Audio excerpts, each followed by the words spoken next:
Sir आता मार खाल्लाय म्हणजे आता कसं आहे की नडग्या पण सडकल्यात आणि सर लय लय करून झाडून लय मार खाल्लाय मी तर स्वतःहून सांगतो. कोणी कोणी खाल्लाय झाडून मार? ओके ओके, झाडून नडग्यावर मार कुणी कुणी खाल्लाय? नडगी कळतं? नडगी ह्याला म्हणतात नडगी, पुढचा बोन. ओके, आईच मारते झाडून मोस्टली.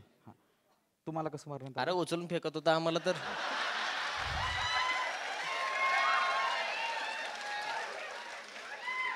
आणि वर त्यांनी रडा लागलास तर परत मारतो म्हणून परत मारायचे पप्पा. हा, रडता पण येत नव्हतं आणि सांगता पण येत नव्हतं.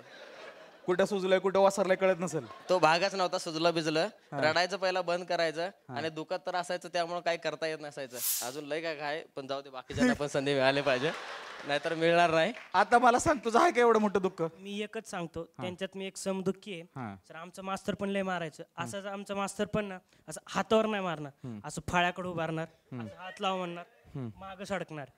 मग असंच भीती म्हणत आमचा एक मित्र आहे, त्याचं नाव नाही घेत, तो 8 टावेल गुंडाळून आला आणि वर ट्रॅक पॅन्ट घालून क्लासला आला आणि बाबा मास्तर मारतय म्हणून. आणि असं टेबल नव्हते, असेच सरळ बसले होता मांड्या घालून. भारी आयडिया ही. अरे कसली भारी आयडिया आहे. ते असं काही करायलाच भेटलं ना, डबा सांडले का पॅरेंट्सला बोलवायची ती.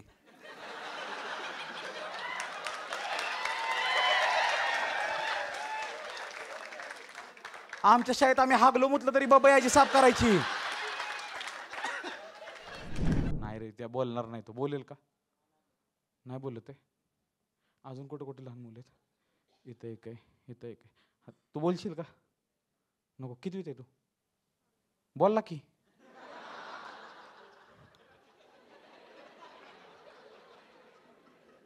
नाव काय तुझं? हर्षवर्धन. 6वीत आहेस. जवळचा मित्र कोण आहे तुझा?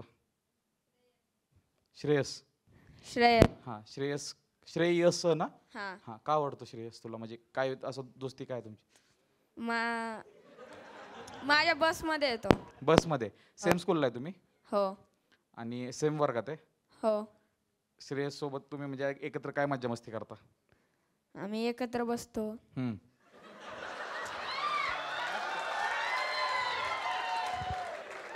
मी बूट काढे ना.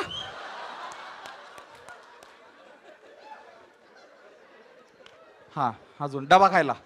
हा, डबा खायला. यस.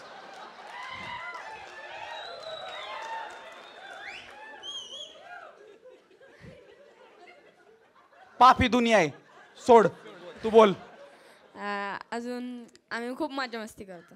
वा, बेस्ट. आणि तुझ्या शाळेत तुझा सगळ्यात आवडते टीचर कोण आहे? गीता मॅम. कुठला विषय शिकवतात? इंग्लिश.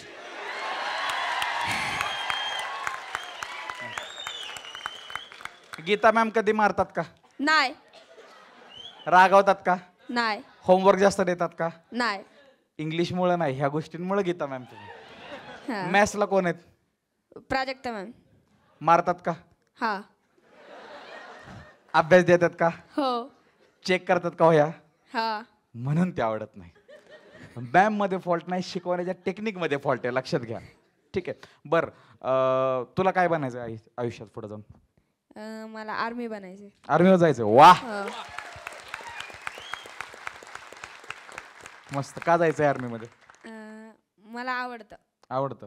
हो. आणि त्यासाठी तुझं म्हणजे तुला आर्मी जायचं हे तू फिक्स केलेलं आहे? हा. बेस्ट. आणि मग त्यासाठी तू आता व्यायाम वगैरे करतोस आतापासून? तुला सवय? हो. खेळतोस वगैरे? हो. कुठला स्पोर्ट्स खेळतो? तसं नाही, हा, पण असं खेळतो सगळे. हो. आवडेल ते. बेस्ट. हा, मर्दानी. मर्दानी खेळ खेळायला जातो तू? हो. अरे मग अजून काय पाहिजे? निम्मी झोपावशील इथं तू अशीच. मस्त.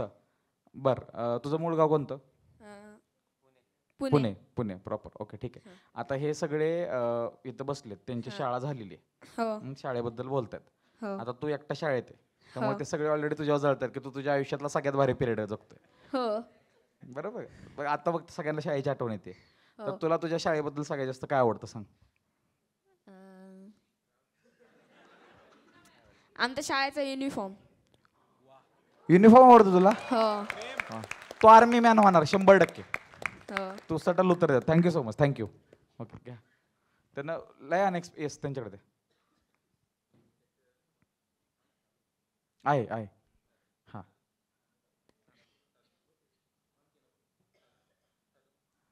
हॅलो, हा. मी त्याचे वडील आणि पालक.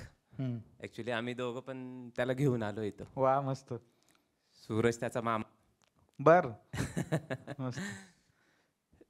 शाळेत असताना तो पहिले जे 4 वर्ग शिकला, nursery, senior KG, junior KG वगैरे, त्यावेळेस त्याची मॅडम सांगायच्या की ह्याला ज्यावेळेस मी वॉशरूमला सोडते तर हा जाताना सरळ जातो, पण येताना काही 5-10 मिनिटात येत नाही. हा अख्खा ग्राउंडला एक वेढा मारणार आणि मग क्लासमध्ये येणार.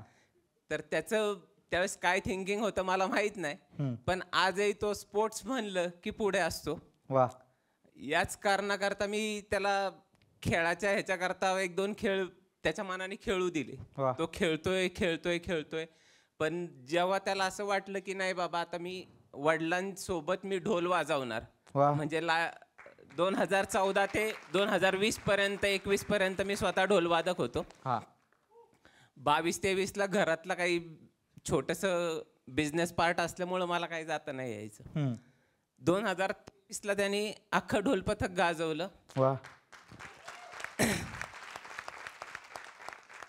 2024ला आमच्या घरात काही मेडिकल इमर्जन्सी आल्या, पण त्याला पथकात जाता नाही आलं. मग म्हणलं बाबा मी काय करू, म्हणलं तुला काय करायचं ते कर. मग त्याला तिच्या सल्ल्याने आपण मर्दानी खेळाचा आखाडा लावला सांगवीत. आणि तिथं पण तो जातो, व्यवस्थित करतो. फक्त 1 महिन्याच्या प्रॅक्टिसवर भाऊसाहेब रंगारी गणपतीची जी विसर्जन मिरवणूक आहे तर त्याच्यात त्यांनी पार्टिसिपेट केलं होतं. वा, बेस्ट. तुझं नाव सांग परत एकदा. हर्षवर्धन संदीप बांबे. वा, हर्षवर्धनसाठी जोरदार टाळ्या वाजवा.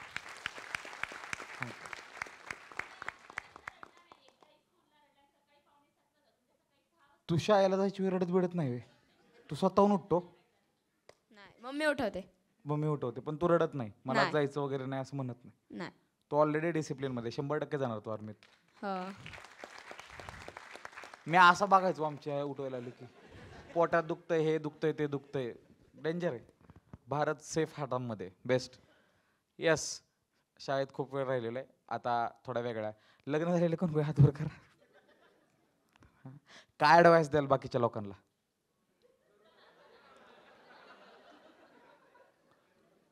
तिथं दीदी करा म्हणल्या, दादा करू नका म्हणले.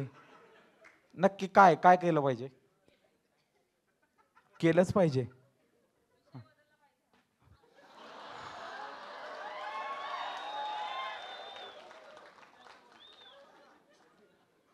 विषय बदलला पाहिजे, म्हणजे दुखती नस आहे. आपण कंटिन्यू करूया. काय केलं पाहिजे? का करा, बेस्ट आहे, करून बघा. हाय का? अरे करा म्हणलो की, बघावं तर लागणारच की.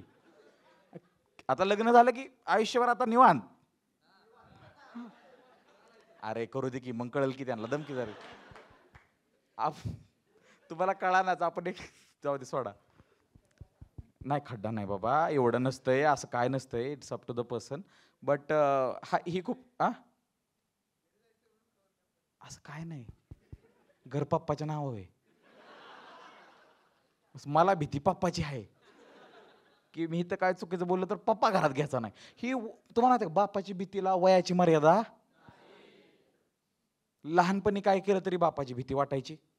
शाळेत गेलो, काय चुकलं, पप्पा म्हणले इकडे बोलायचं तरी बापाची भीती वाटायची. कॉलेजला गेलो, इकडे या जरा, तरी बापाची भीती वाटायची. जॉबला गेलो, काय रे काय चाललंय, कॉल करत नाही, तरी बापाची भीती वाटायची. आत्ता शोधाला लवकर वेळेत कॉल नाही केला तरी बापाची भीती वाटते. ही बापाची भीती बऱ्याच संकटातून तारून नेतो बरं का. म्हणजे एखाद्या गोष्टीचा आपण डबल वेळा विचार करतो आणि थांबतो, त्या भीतीमुळेच असतं. ही भीती गरजेची आहे. ओके, कोण त्यांच्या वडिलांसोबत रात्रीच्या गप्पा वगैरे मारल्यात का निवांत कधी? असं मारलेलं? ओके, सांगायचं त्याबद्दल का, कसं होतं, काय होतं? नाही नाही सांगायचं, पण गप्पा मारल्यात इकडे कोणाला सांगायचं? म्हणजे आता त्यांनी खूप हसवलं, मला माहिती नाही बेबी, मी इमोशनल होईल. No worries. तर म्हणजे आफ्टर डिलेव्हरी मला म्हणजे त्रास झालेला एक, म्हणजे इन्फेक्शन वगैरे झालेलं. माझं बाळ फक्त 3.5 महिन्याचं होतं. बरं. म्हणजे माझ्या सासऱ्यांनी वगैरे खूप सपोर्ट केला आनंदाने. म्हणजे मी ॲक्च्युली गॅरंटीच नव्हती मला दिली डॉक्टरांनी. बर. आणि मी ICUत होते, साने गुरुजी हॉस्पिटलला, मी होते हडपसरमध्ये. आणि माझी बहीण 23 वर्षाची असताना एक्सपायर झाली, थोडं आजारपण वगैरे याच्यामुळे. आणि मग मी त्यावेळेस 25 ऑलमोस्ट 26 वगैरे असेल जेव्हा ही आरवी झाली तेव्हा. आणि मग जेव्हा ICU मध्ये होते मी तेव्हा म्हणजे माझ्या मिस्टरांना सांगितलं होतं डॉक्टरांनी की जास्त दिवस नाहीये, किंवा म्हणजे खूप त्रास झालाय तिला, तिने खूप सहन केले आणि अंगावर काढले म्हणून. आणि ते झालं. मग माझे पप्पा म्हणजे माझ्या जवळ आले, मला म्हणले ती गेली आता तू जाऊ नको, तू कर, तू सहन कर, तुला काय असेल ते मी सगळं करतो, तू सहन कर, फक्त माझ्यासाठी राहा फक्त जगामध्ये. सो तो एक बाप म्हणून जो असतो ना, त्याने जी हिंमत दिली आज ती खूप आहे माझ्यासाठी. आणि न चुकता रोज मला डेली 12:30 त्यांची सुट्टी होते, मला रोज एक कॉल येतो की पिल्लू कसे आणि तू कशी, तू जेवली का. 2 सेकंद फक्त बोलतात, पण बोलतात माझ्याशी. सो एक बाप जो असतो ना, ते सगळ्या बापांसाठी, मी असं म्हणत नाही की माझ्या वडिलांसाठी, सगळे सगळे. आणि हिच्या डॅडूने म्हणजे हिच्या वडिलांनी सुद्धा मला तो खूप सपोर्ट जो केला ना, की तू राहा, संसार अजून शिल्लक आहे आपला, तू राहा, तू अर्धवट सोडून जाऊ नकोस. येस. आणि मी फक्त हिच्यासाठी, तिच्या डॅडूसाठी आणि माझ्या मम्मी पप्पांसाठी आज इथे. थँक्यू. ह्याबद्दल मला एक बोलायचं की पोराचा आणि बापाचा जो कॉल असतो ना, त्याचं ड्युरेशन मॅक्सिमम 15 सेकंद असतं. मॅक्सिमम. मी आत्ता माझा फोन दाखवू शकतो तुम्हाला. Maximum 15 second. हॅलो हॅलो, कुठे रे? बाहेर. घरी कसं जाणार आहे? घरी पोचल्यावर कॉल कर. ओके. घरी गेलो. कुठे रे? बाहेर. काय करत होता? ओके. जेवला का? ओके. आवाज असा काय येतोय? काय नाही, आजार होतो. गोळ्या खा. ठेवू का? ओके. तुमची तब्येत कशी? मला काय होतंय? हे असं जे अब्रप्टली बोलतात ना, वडील कधीही वितळत नाही पोरापुढं, कारण त्यांना माहीत असतं आपल्या वडिलाची ती बाजू वडिलांनी आपल्याला कधीच दाखवलं नाही की मी नर्वस आहे, मी हताश झालोय किंवा मी इमोशनल झालोय. कारण त्यांना माहीत असतं त्यांना जर आपण तसं बघितलं तर मग आपण पण तशी होणार, आपण टेन्शन घेणार. पण वडिलांची ती बाजू त्यांच्या बायकोनं म्हणजे आपल्या आईनं बघितलेली असते. म्हणून मला वाटतं आपल्या घरातली सगळ्यात स्ट्रॉंग व्यक्ती आई असते. बरं, वडील आहेत नो डाऊट, बट आई पुढं सगळी व्यक्त होतात. नीट बघा, आई व्यक्त शुल्लक कारणाला होती. नीट बघा या गोष्टी, शुल्लक कारणारे. आता का बाया ती भाजीवालीने एवढ्यालाच भाजी दिली, मिक्सरच हे झालं. शुल्लक कारणाला आई व्यक्त होती, मेजर कारणाला आई व्यक्त होत. आईपाशी सगळी व्यक्त होतात. पोरगा बी म्हणतो पप्पाला सांगा असं असं आहे, बाप म्हणतो त्याला सांगा असं असं आहे. मम्मी घरातल्या घरात ताळमेळ बसवत असते का नाही? डेंजर असतं ह्या विषय. आणि तो तो तो भागच वेगळा आहे, म्हणजे मम्मी विषयीचा भागच वेगळा आहे, त्याबद्दल वेगळं स्पेशल आहे. ते स्पेशल मी 1.5 वर्ष झालं डिले केलेलं आहे त्यावर बोलायचं. वुमन नावाचं स्पेशलच आहे. सो ते 3 तासाचं स्पेशल्स आहे, टोटली स्त्रियांना डेडिकेटेड आहे. मी मर्द नावाचं एक स्पेशल्स केलं तर ते पुरुषांसाठी डेडिकेटेड होतं आणि ते यूट्यूबला रिलीज नाही केलं, कारण त्यामध्ये मी अशा काही गोष्टी सांगितल्या की त्या तुम्हाला आत्ता अतुल सुभाषची जी केस झाली त्यात तुम्हाला रिलेव्हंट वाटलं असतं, त्यावेळी ते समाज घेऊ शकला नसता. पण एक दिवस मी पुन्हा एकदा मर्द परफॉर्म करेल आणि तेव्हा समाज घेऊ शकेल की नक्की काय चालतं पुरुषाच्या आयुष्यात. आणि तो परफॉर्म झाल्यानंतर मी 100% वुमन पण परफॉर्म करेल.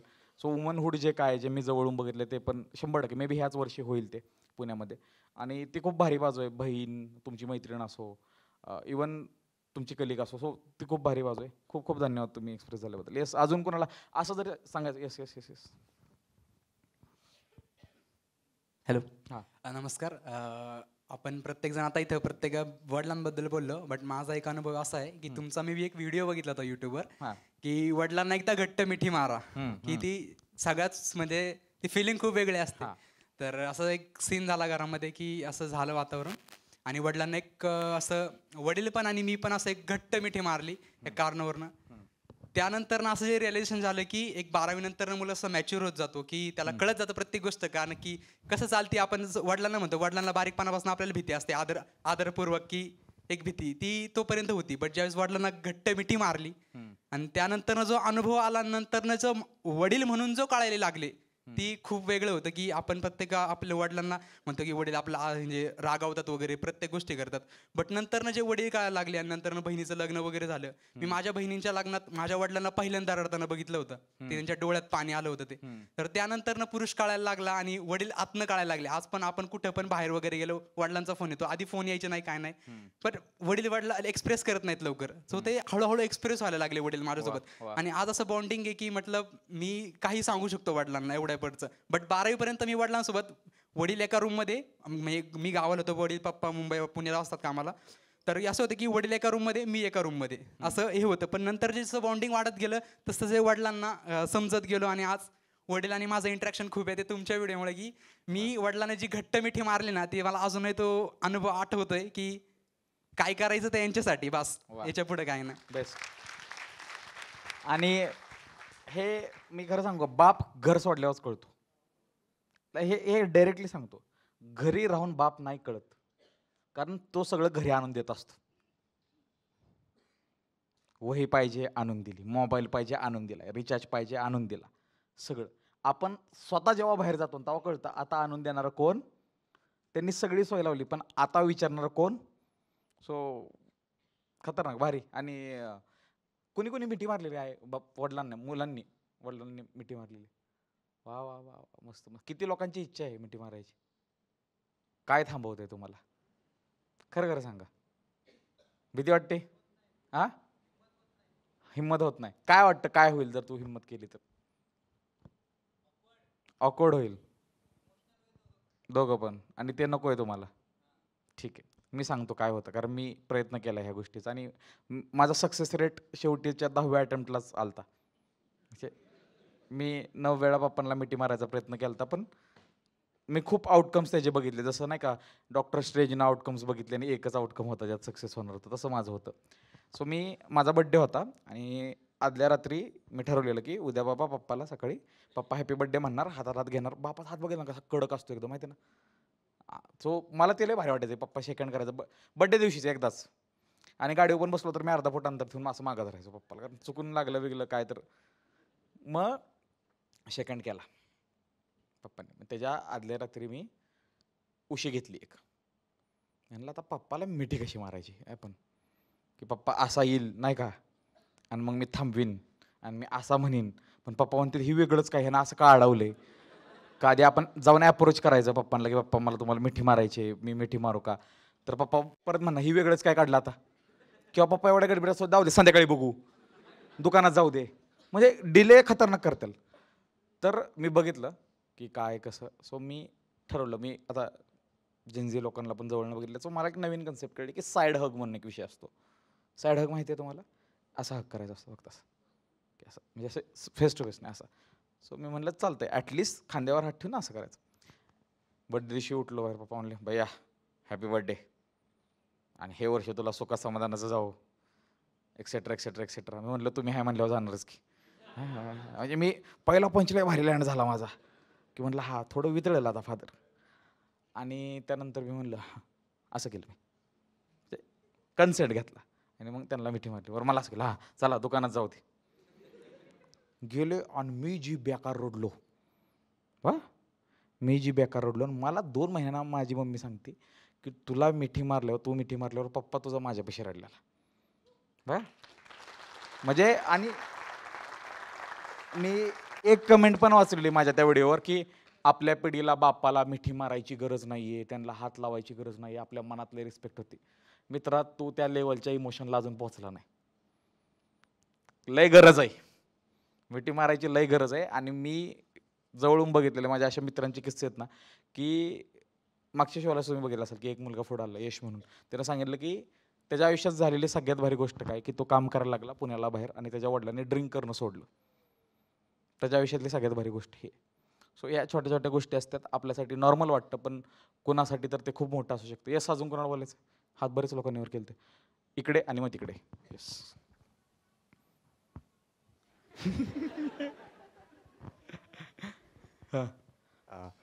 तर वडिलांविषयी विचार निघाला होता म्हणून बोलावं असं वाटलं थोडंसं. तर विषय असा आहे, तुम्ही जसं म्हणला की वडील व्यक्त होत नाही कोणापाशी, तर ह्या विचारावर मी खेद देतो. माझा वडील माझ्या वडील मला आजपासून पण सांगतात, जेव्हा तुझा जन्म झाला 1999ला तेव्हापासून मी पहिली दारू सोडली, सगळं व्यसन सोडलं. त्यानंतर मला वाटतं मी 10वीत असेल, ऑगस्ट महिना 24 ऑगस्ट, ज्यावेळी माझं वडील सरपंच झालं. राजकारणात नुसतीच एंट्री टाकली होती, ती पंचवार्षिक पूर्ण. आज सुद्धा त्या टायमाला जेव्हा वडील स्वतःहून व्यक्त झालं होतं माझ्यापाशी, तेव्हा ते म्हणले की तुझा बाप राजकारणात असा आहे आणि गावात असा आहे ना, त्यानं कुणाचा पैसा खाल्लाय ना आतापर्यंत कुणाचं 2 नंबरचं काम केलंय. एवढा प्युअर बाप आहे, तुला फक्त तेवढंच सांभाळायचं. आणि तिसरी गोष्ट अशी सांगितली की, आणि त्यानंतर मला ना कधी वडिलांनी, मला वाटतं 4थीपासनं 5वीपासून ना कधी वडिलांनी हात उचललाय आणि ना मी असं कार्य कुठले केले की वडिलांनी माझ्यावर हात उचलला. आणि जी तुम्ही म्हणता की आई वडिलांना हक करता येत नाही किंवा बोलता येत नाही, सगळं खोटं आहे. फक्त जाऊन बसा, 5 मिनिटं त्यांच्यापाशी बसा, विचारा काय चाललंय आयुष्यात. नाही तुमचा बाप व्यक्त तुमच्यापाशी झाला तर माझं नाव बदला. आणि त्यानंतरची एक तिसरी रिस्पेक्ट मी माझ्या वडिलांना खास करून देतो. मी त्यांना फादर पप्पा असलं ना अजिबात देत नाही. आपण नाव देतो सरळ राजसाहेब मालक. आणि एवढं सगळं घडल्यानंतर सुद्धा आज सकाळी जस्ट मी मग गाव सोडलं साधारण 5 वाजता. आणि माझ्या बहिणीचं लग्न झालं 22 तारखेला जस्ट. आज मी बघितलं, म्हणजे 22 तारखेला मी बघितलं रडलेला बाप नक्की कसा असतो आणि लग्न कसं उचललं जातं. का मुलीचं सख्या बहिणीचं लग्न भावाभावांनी आणि त्याच्या वडिलांनी कसं उचललं जातं. घरातले 5 लोकांनी फक्त पूर्ण जो 7-10 लाखाचा जो खर्च कसा उचलला लागतो, ऐवज कसा भरला जातो, तो सोनं 3-4-10 तोळ सोनं कसं दिलं जातं, हे सगळा खर्च एका भावानं कसा उचलला जातो ही बघितलं. आणि त्याच सकाळी मी वडिलांना उठवलं नाही 5:30 वाजता. बघू म्हणून आपलं दर्शन घेतलं, निघून आलो. मला माहिती आहे आज काहीतरी झालं असतं. एवढंच. त्यामुळं कसं आहे, आईबापाविषयी कधी पण आईबापाला जेव्हा भेटता का नाही तुम्ही, बोला फक्त, मोकळं सोडू नका बापाला. आणि जेव्हा कळतं का नाही तुम्हाला की बाप तुम्हाला शेअर करायला लागतो का नाही 4 गोष्टी, तेव्हा तुम्ही आपोआप ओझं घ्यायला चालू करा. ही दुनियादारी बिनियागिरी तुम्ही अशी सोडून देतात. ही एक गोष्ट मला खूप पटली की बाप जेव्हा व्यक्त होतो तुमच्या पुढं तेव्हा तुम्ही ऑटोमॅटिकली जबाबदारी घेता. आणि ही गोष्ट आम्हाला 10वीपासून कळायला लागली. आम्ही 10वीपासून लोकांच्या दुकानात काम करायला लागलो. आम्ही 11वी 12वीची फी भरायला लागलो. स्वतःच्या जीव ग्रॅज्युएशन केलं आणि इथंपर्यंत आलो. आता जॉब करतोय. आता पुढे अजून बरंच काय काय करायचंय. बापाचं नाव भरपूर मोठं करायचंय. थँक्यू. ही गोष्ट तो जो बोलला त्याला मी थोडं एलॅबोरेट करतो की असं धरून चालला की तुमचे वडील तुमच्यापाशी एक्सप्रेस झालेत की बघ भैया, बघ दीदी, माझ्याकडून जेवढं बेस्ट होते तेवढं मी तुमच्यासाठी केलंय. आता इथनं पुढं तुम्हाला करायचंय, तुम्ही त्याचं टेन्शन घेऊ नका, वेळ आल्यावर तुम्ही कराल. ते म्हणलेत का आत्ता करा, पण तुम्ही लिहून घ्या, त्या दिवसापासून तुम्ही करायला चालू करता. कारण इतक्या दिवस त्यांनी जाणीव पण करून दिलेली नसती की एवढं सगळं मी करत होतो. पण एक दिवस असा येतो आणि ते म्हणतात की बाबा आता तुम्ही टेक ओव्हर करायची वेळ झाली. आणि मला तेच कळतं की वय वाढेल तसं हळूहळू सगळ्या गोष्टी कळतात की आपला पप्पा कुठलीही गोष्ट झाली की लगेच रिॲक्शन का देत नाही. हे मी शिकलोय माझ्या वडिलांकडून की आपल्या आयुष्यात बारक्या गोष्टी झाल्या ना आपण लय पॅनिक होतो, लय राग येतो, काय तर होतो. पण तेच वडिलांसोबत झालं तर ते म्हणतात ठीक आहे, ओके, का काय. ह्याचा अर्थ असा आहे का ते लय मॅच्युअर आहेत? नाही. ताऊन सालाखून निघाले, आपल्यावर झालं ते त्यांच्यावर पण जवानीत झालेलं आहे. 100% आता त्यांना रिॲक्शन द्यायला समजली.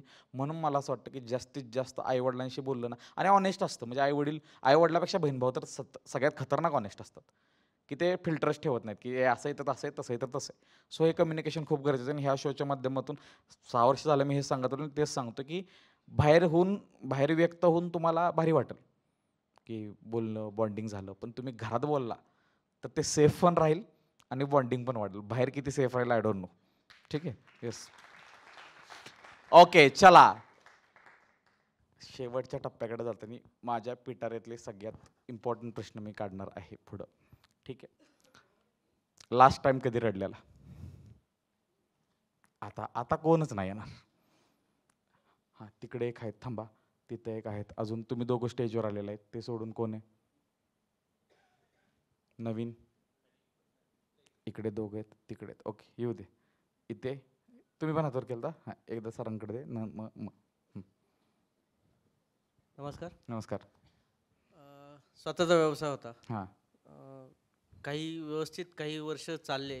त्याच्यानंतर 12-13ला काहीतरी स्लॅग आला होता. बरं. इंडस्ट्रियल एरियामध्ये भरपूर भटकलो. भरपूर कंपन्या, म्हणजे इथून शिक्रापूर म्हणा, इकडं बऱ्याच ठिकाणी गेलो. मोटरसायकलवर जायचो. माझ्याकडे काही एकटा जायचो, फाईल असायची बरोबर. जायचो जॉबसाठी, म्हणजे स्वतःच्या कंपनीसाठी जॉब हे करण्यासाठी जायचो, इंट्रोड्यूस करण्यासाठी. भरपूर भटकलो, काही जॉब मिळाले नाहीत. म्हणजे अक्षरशः असं झालं की कंपनी बंद केली मी, जॉब करतो आता. त्यावेळेस इतका म्हणजे हताश झालो होतो की आई पुढं इतका रडलो. त्यावेळेस खूप रडलो, म्हणजे जवळजवळ 1.5 तास रडत होतो की मी कुठं कमी पडतो किंवा माझं काय चुकतं. हां, त्यामुळं ते जरा अजूनही फील होतं. अजून येतं. आणि तेव्हा रडल्यानंतर तुम्ही शांत झाला आणि आता नॉर्मल. बेस्ट. सो तेच सांगतो, कधी कधी हेच गरजेचं असतं की तुमच्या आवडत्या व्यक्तीपुढे तुम्हाला व्यक्त व्हायचंय फक्त. मग आई साहेबांनी कसा आधार दिला? काही नाही, आई साहेबांनी वडिलांना सांगितलं. वडिलांनी नंतर बोलवलं, बसवलं. आता ठीक आहे, जे काही लोन आहे ते आपण फेडू, कंपनी बंद करू, तू व्यवस्थित जॉब कर. वा, मस्त. थँक्यू. येस. ह्या साईडला तुमच्याच लेफ्ट साईडला. येस. नमस्कार सर. नमस्कार. ह्याच वर्षी आय गेस नोव्हेंबरमध्ये, लास्ट इयर नोव्हेंबर, आई वडिलांचं आणि आमच्या फॅमिलीच्या सगळ्यांचं ध्येय मना, स्वप्न मना साकार झालं. गृहप्रवेश केला. वा वा वा, मस्त. आणि थँक्यू. गृहप्रवेश केला. ॲक्च्युली आमचे चुलते नव्हते तेव्हा, चुलते वारले होते. पप्पांचं आणि चुलत्यांचं बोलणं नव्हतं, पण बॉन्डिंग खूप चांगलं होतं. मस्त एकदम. वडील सॉरी, जरा थोडंसं टेक युअर टाइम. हां, तर गृहप्रवेश वगैरे केला. त्या दिवशी रात्रीपासून तिथंच राहायचं असतं आणि तेव्हापासून तिथंच राहायला चालू केलं. नवीन घरती राहिलो होतं आणि पप्पांची गडबड होती की लगेच वास्तुशांती पण उरकून टाकायची. पण माझं, आईचं, भावाचं म्हणणं होते की नाही, थोडे दिवस आपण थांबूयात आणि मग करूयात. तो एक दिवस होता की एक आनंदाश्रू होते त्या दिवशी. सगळेजण खुश होते. आत्या, काकू, दादा, मी, सगळेजण फॅमिली खुश होती. महिन्यानंतरच साधारण एप्रिलमध्ये 5 एप्रिलला वास्तुशांती ठेवली. वास्तुशांती वगैरे सगळी समाधानाने, सगळ्या आनंदात पार पडली. एक्झॅक्टली एका महिन्यानंतर 5 मेलाच आजोबा गेले. आजोबा गेले त्या दिवशी रात्री मला आणि वडिलांनाच माहिती होतं की असं झालं. ॲक्च्युली त्याच्या अगोदरच आजोबांना डिस्चार्ज घेऊन आणलं होतं घरी. वडील रात्री हॉस्पिटलमध्ये असल्यानंतर वडील झोपले होते. मीच खाली सिच्युएशन जरा हँडल केली. पण जेव्हा मला वाटलं की आता आपल्या हाताच्या बाहेर चाललंय, पप्पांना बोलवलं पाहिजे. पप्पांना बोलवलं, असं झालंय पप्पा. सगळ्यांना बाहेर काढलं. मी, पप्पांनी सिच्युएशन हँडल केली. एक ओळखीचे डॉक्टर होते, त्यांना कॉल केला. त्यांनी स्टाफ पाठवला. मग डिक्लेअर केलं त्यांनी. तोपर्यंत रात्री माझ्यात, पप्पा आणि आत्याला, आमच्या 3 जणांनाच माहिती होतं. नुकतीच आत्या आली होती. रात्री म्हणजे असं वेळ निघत नव्हता पटकन. कोणाला सांगायचं, कसं सांगायचं, काय सांगायचं. पप्पांची, म्हणजे पप्पांनाच मी म्हणलं की दादाला वगैरे मी सांगतो, दादाला, भैयाला, तुम्ही काय त्यांना नका फोन करू. दादाला रात्री फोन केला 1-1:15 दरम्यान. दादाला म्हणलं, दादा आजोबा गेले. ठीक आहे म्हणलं, कसं काय? या सकाळी लवकर निघा, आपल्याला 8पर्यंत सगळं उरकायचं. तो आला वगैरे. रात्रीपर्यंत काय नाही, मी नाही, पप्पा नाही, सगळे नॉर्मल होतात. पण माझं दादाचं असं आहे, म्हणजे दादाला कधी सांगू पण शकलो नाही, मे बी कळेल. दादा पुण्यावरून आला घरी आल्यानंतर जेव्हा दादाला बघितलं, दादाला बघून जो मी खूप रडलो. आणि मग मला दादाला बघून पप्पा रडतात. ते एक वडिलांना तेव्हा रडताना पाहिलं. म्हणजे एक त्यानंतर तुमचा बॉन्ड अजून स्ट्रॉंग झाला. आता आत्ता जेव्हा उठून गेलो तेव्हा सुद्धा वडिलांचाच फोन चालू ना, आपल्या वडिलांचाच मुद्दा चालू होता. आणि इच्छा पण होती की पप्पांचा फोन यावा, आत्ता आपल्याला फोन केला असं बरं झालं असं, तेवढा पप्पांचा आला फोन. मस्त. एकंदरीत 2024 वर्ष म्हणजे असं एक आनंदाचं पण गेलं आणि खूप दुःखाचं पण. प्रत्येक वर्ष असं असतं. आणि मी सॉरी टू इंटरप्ट, बट मी असं म्हणतो की तुझ्या आजोबांनी ॲटलिस्ट तुझ्या वडिलांचं स्वप्न पूर्ण होताना तुझ्या वडिलांनी काहीतरी केलंय त्या घरात, ॲटलिस्ट ते तरी बघता आलं शेवटचं त्यांना. तेच आम्हाला वडिलांनी का खोटं पाडलं, म्हणजे का तेवढा महिन्याची घाई केली ते आम्हाला त्या दिवसानंतर कळलं की बाबा पप्पांना बरोबर आहे, बाप शेवटी बाप असतो, त्याला माहिती असतं सगळं कुठल्या वेळेला काय करायचं. त्यासाठी thank you. Hats off to you.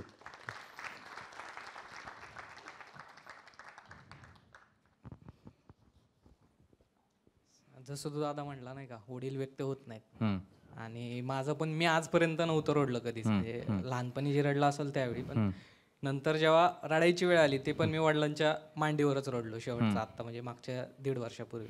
कारण खूप गोष्टी घडल्या आणि तुला पण सांगितलेल्या आहेत मी बऱ्याच गोष्टी, त्या एवढं बर्डन होतं त्याचं, कुठंतरी मोकळं व्हायचं होतं. शेवटी मी वडिलांची मांडी चूज केली. आणि नंतर मग जसं आता रिसेंटली आईची कविता टाकली तू, त्याच्यावरती मला कमेंट केलीस चांगली, तसंच मी मग वडिलांची पण कविता केली, पण ती कधी व्यक्त नाही केली वडिलांसमोर, म्हणून मग मी ती वडिलांची कविता कधीतरी मला व्यक्त करायची, म्हणून म्हटलं एकदा आता स्टेज मिळाला, स्टेज म्हणजे बोलायचंच आहे तर वडिलांसाठी बोलूया.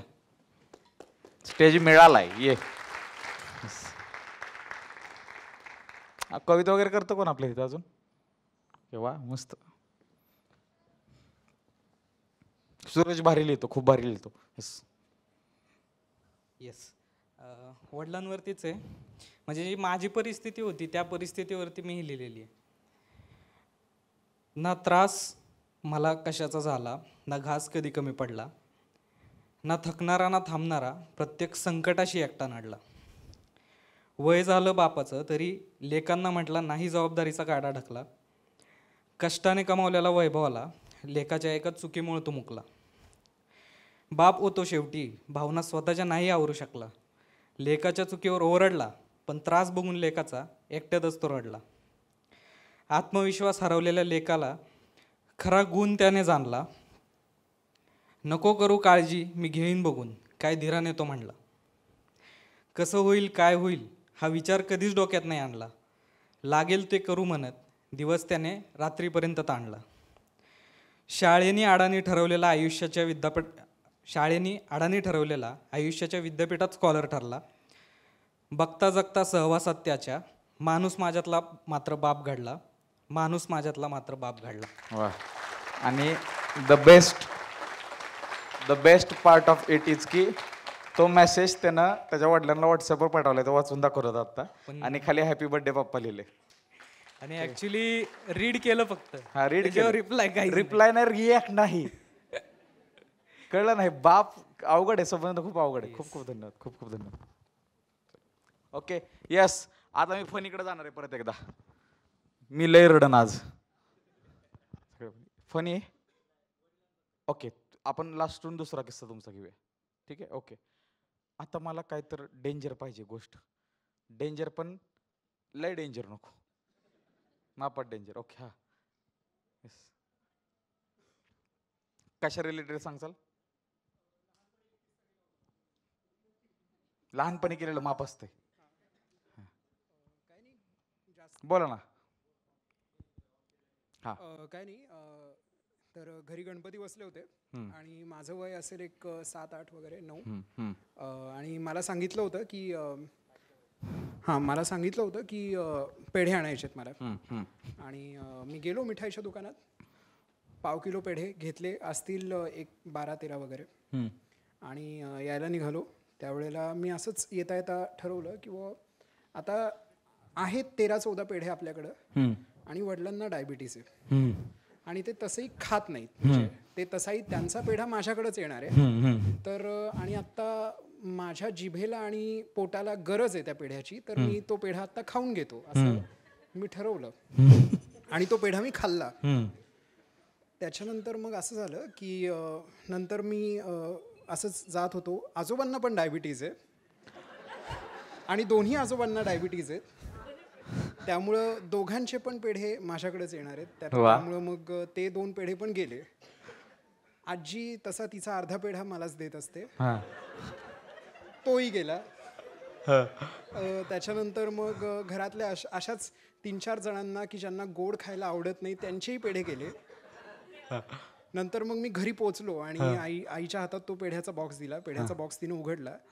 काय रे बाबा, एकच पेढा आहे आणि तोही अर्धा आहे. तर हे पेढे सगळे गायब कसे झाले? तर मी त्यातला एक अर्धा पेढा उचलला, प्रात्यक्षिक दाखवलं आणि नंतर तिनं असा गेला. नंतर असा गेला.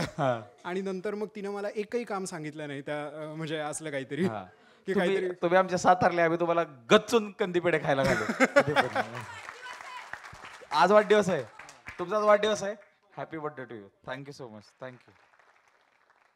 वाढदिवसाच्या हार्दिक शुभेच्छा. अरे टाळ्या वाजवा की.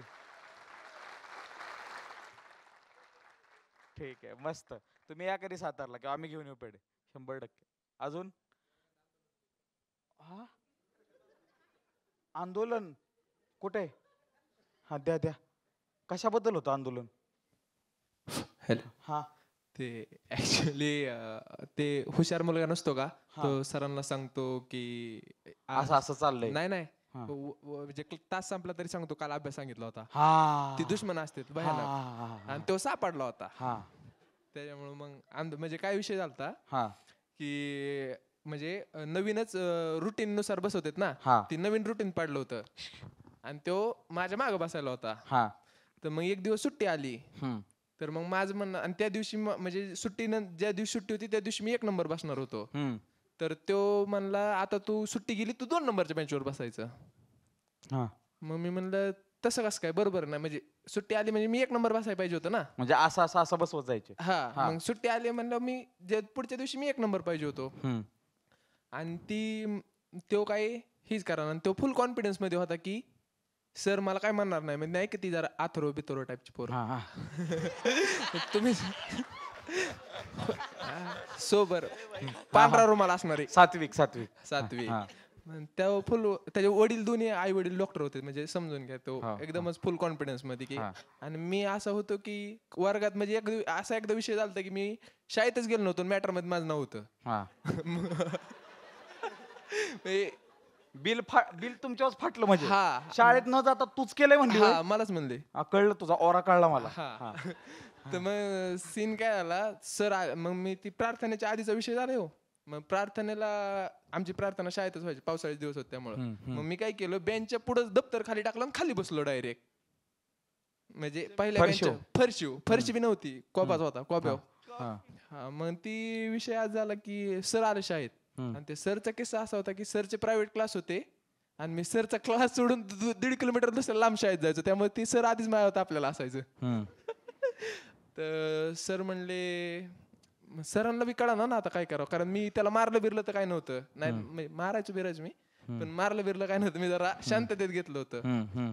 तर सरांनी काय केलं, वर्गात म्हणले आपण हे घेऊ, मतदान घेऊ की तू कोणाला बरोबर वाटतोय आणि ह्यो कोणाला बरोबर वाटतोय. ह्या गोष्टीसाठी मतदान घेतलंय? मतदान म्हणजे हात वर करायचा होता फक्त, हात वर करायचा. तर आता 10वीचं वर्ष आणि ती 10-20 मार्क सरकड, कोणाची म्हणजे सगळ्यांचीच फाटायची ना, कोण सरच्या विरोधात कच जायचं. तर माझा जसं तुमचा पाणी आहे तसा माझा निर्णय आहे. तर सरांनी विचारलं की ह्यो कोणाला बरोबर वाटतोय, तर एकट्या निर्यानेच हात वर केला. आणि खोट्यांच्या गर्दीत निर्या पाहिजे बरं का आयुष्यात, लक्षात घ्या. तर म्हणजे आता आम्ही गेली, म्हणजे आमची दोस्ती कशी सुरू झाली ती माहितीये का, त्याने माझ्या नाकावर बुक्की आणली होती. टॉक्सिक लव असतं. म्हणजे त्या पण आता गेली आम्ही जवळजवळ 12 वर्ष एकत्र आहेत. आणि म्हणजे 1-2 मिनिटं घेतो सगळ्यांचे, वडिलांचा विषय निघला होता. आणि म्हणजे मॅटरला एंड करा की आंदोलन म्हणला तुम्ही. मग ती काय ती आंदोलन गेलं ना विरोधात, शेवटच्या बेंचवर जाऊन बसावं लागलंय. काय आपल्यासारख्याच हेच आहे. तू लहान आहे का मोठा आहे? मी मोठा आहे. मग आपल्यासारख्याच असं. एक 2 मिनिटं घेतो की मी प्रोफेशनली म्हणजे क्रिकेट खेळतो. तर एक क्रिकेटर म्हणजे खेळाडूचं दुःख म्हणजे सगळ्यांपेक्षा वेगळं असतं. तर माझ्या आयुष्यात काय झालं की मी कर्जत म्हणजे दुष्काळी भागातून येतो, नगर जिल्हा आमचा.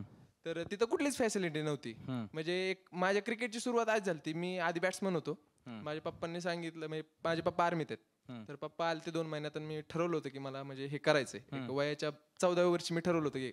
तर माझे पप्पा मला म्हणले होते की बाबा हे किट वगैरे लय महाग आहे, आपल्याला काय परवडणार नाही. एक 15 मिनिटं थांबून मी डिसिजन घेतला होता की मी बॉलर बनतो. बॉलरला फक्त बुटच लागतो. हा, मग मी माझं डिसिजन बदललं. हा, परिस्थितीनुसार ठरवलं. हा, लगेच म्हणलं बॉलर बनतो, काय प्रॉब्लेम नाही. हा, मग तिथून म्हणजे बराच संघर्ष केला. म्हणजे मी ते सक्सेस स्टोरी नंतर सांगतो की म्हणजे बऱ्याच गोष्टी केल्या, पण कधी सोडलं नाही. मग तसं सुरू होतं. पप्पा घरचे सपोर्ट, माझे पप्पा एवढंच म्हणायचे की माझं काहीतरी करण, म्हणजे काही बोलतच नव्हते, रिॲक्शनच देत नव्हते, कुठलीच काहीच विषयच नव्हतं. तर मग तसं झालं. मग फायनली त्यांनी मला 1.5-2 वर्ष दिले. माझी आई इकडे ट्रान्सफर झाली पुण्यात, मी कॉलेजला होतो 2 वर्ष. मग मला जरा मेडिकल इश्यू आला, म्हणजे मॅचेसमध्ये उलट्या वगैरे झालेल्या. तर माझी आई माझ्या डाएटसाठी इकडं शिफ्ट झालं. मग माझं सगळं व्यवस्थित सुरू होतं, नाही का, फिटनेस प्रॅक्टिस वगैरे मागच्या वर्षी. आणि मी पण खुश होतो, म्हणजे आपल्याला जे आवडतं ते करायला भेटलं माणूस खुशच राहतो. बरोबर, सगळं खुश होतो. अचानक 7 फेब्रुवारीला मला इंजुरी झाली. म्हणजे माझं ग्रोईंग दुखायला लागलं अचानकच. म्हणजे मॅच मध्ये थोडं हे झालं, डिहायड्रेशनमुळे सगळं झालं. आणि म्हणजे तुम्ही विचारलं ना लास्ट टाइम कधी रडला, मी सहसा रडत नाही, पण मी एकटाच रडतो. मला असं मी जास्त हे होत नाही, मी एकट्यात रडलो. आणि जवळजवळ 7 महिने म्हणजे एक पिरियड असतो, म्हणजे बऱ्याच लोक, आता किती जणांना रिलेट होईल माहित नाही, पण एक पीक असतो बॉलरचा की नाही का, त्याला पाहिजे तिथं बॉल पडतो, यॉर्कर म्हणला यॉर्कर, व्हॉट एव्हर काही असं, की एक फेज असतो. आणि तिथून तुम्हाला कळतं की बाबा मी 2 महिन्यात इथं असेल, 3 महिन्यात इथं असेल, असं असेल तसं असेल. आणि ती इंजुरी झाली ना, मी एकदमच एकटाच पडलो. आणि घरच्यांना कुणीच रिलेट करू शकत नाही, कारण हे प्रोफेशन पूर्ण वेगळे, कुणाला काही डिटेल मध्ये सांगू शकत नाही. आणि काही लोकांना असं पाहिजे असतं की आम्ही सांगत होतो तुला की नको करू, पण आणि हे मला माहिती. आणि मी लहानपणापासून, म्हणजे हे प्रोफेशन म्हणलं की माणसाला एकटं जगणं शिकणं, ही मी लय खूप लहानपणापासून रिअलाइज केलं की हे प्रोफेशन मध्ये जायचं तर तुला एकट्यालाच लढावं लागेल. तर मग असं झालं. मग मला पहिलं थँक्यू बोलायचं की माझे जे डॉक्टर होते, मी खूप, म्हणजे माझे वडील आर्मीत असल्यामुळे मी आर्मी MBBS कन्सल्ट केले, सगळं केलं 7 महिने. आमच्या गावचे मयूर डॉक्टर आहेत, मयूर नेटके म्हणून, त्यांनी मला 15 दिवस कन्सल्ट केलं. आणि फक्त 15 दिवसात फक्त त्यांनी मला मेंटली एवढं व्यवस्थित ट्रीट केलं की 15 दिवसात मी रिकवर झालो आणि ऑन द फील्ड होतो. बेस्ट. त्याच्यानंतर ते तुम्ही म्हणता ना की जेव्हा तुम्हाला सगळ्या गोष्टी जुळून येतात ना, असं तर हे खूप बोलणं खूप महत्वाचं आहे. की माझ्या आयुष्यात आता सध्या पुण्याचा टॉपचे 2-3 जे ऑलराऊंडर येतात, तर शुभम शेळकेचं नाव येतं. त्या माणसाने, म्हणजे मी त्याला कधी पुरुष बोलतच नाही एखादा, पण मी त्याला आज स्पेशली थँक्यू बोलतो की त्याच्यामुळे मी आज आहे ना, मला एवढं कळलं की आज माझं पाय जरी मोडून परत हातात आला तरी मी परत उभा राहणार. कारण त्याने मला सांगितलं, त्याने सहज बोलता बोलता सांगितलं, म्हणलं मी 6 महिने दारूच्या दुकानावर कामाला होतो, पण मी कधी माझ्या घरच्यांना सांगितलं नाही. मग त्या गोष्टीतून, आणि त्याने मला इतकं, म्हणजे आज पण माझ्या टेक्निक इतक्या, म्हणजे सर मी अजून अकॅडमी लावली नाही तरी मी बऱ्यापैकी चांगल्या लेवलला खेळतो, सगळं व्यवस्थित. आणि सगळ्यात महत्वाचं म्हणजे सर, माझे पप्पा आर्मीत आहेत, मला माझ्या पप्पांचा सहवास खूप कमी लागतो. आणि माझी आई जरा ओव्हर थिंकर आहे, तर मग तिला काय होतं की बाबा ती चिडचिड होती तिची की बाकी सगळे पोर आता ग्रॅज्युएट झाले, नोकरीला लागले, माझं पोराचं काय होणार. तर माझे पप्पा मला कधीच काय बोलत नाही. माझे पप्पा फक्त माझ्या आईला सांगतात की माझ्या पोरावर विश्वास आहे, माझे पोरग काही ना काही करेल. त्यामुळे माझ्या पप्पांना मला एक थँक्यू बोलायचं. किती रिलेटेबल आहे बघा. नितीश कुमार रेड्डी माहिती आहे तुम्हाला, 100 मारली. त्याच्या वडिलांना फॉरेनमध्ये जायची काहीतरी ऑफर आली, त्यांनी जॉब सोडला आणि त्याच्या आईनं धुणं भांडी करून त्याला इथपर्यंत पोहोचवलं. सो क्रिकेटर होणं सोपं आहे ज्यांना वाटतंय. सो ती ही खरी कहाणी. एका फॅमिलीचा पूर्ण सॅक्रिफाईस असतो, तेव्हा असा पूर्ण क्रिकेटर होतो. खूप खूप थँक्यू. Yes, okay. इमोशनल नकोच आहे मला, परत सांगतो, कारण लय डेंजर. फनी आयो फनी थांबा, त्यांच्याकडे द्या पहिलं. ती लॉबी लय डेंजर आहे, ते सुरुवातीने घ्या.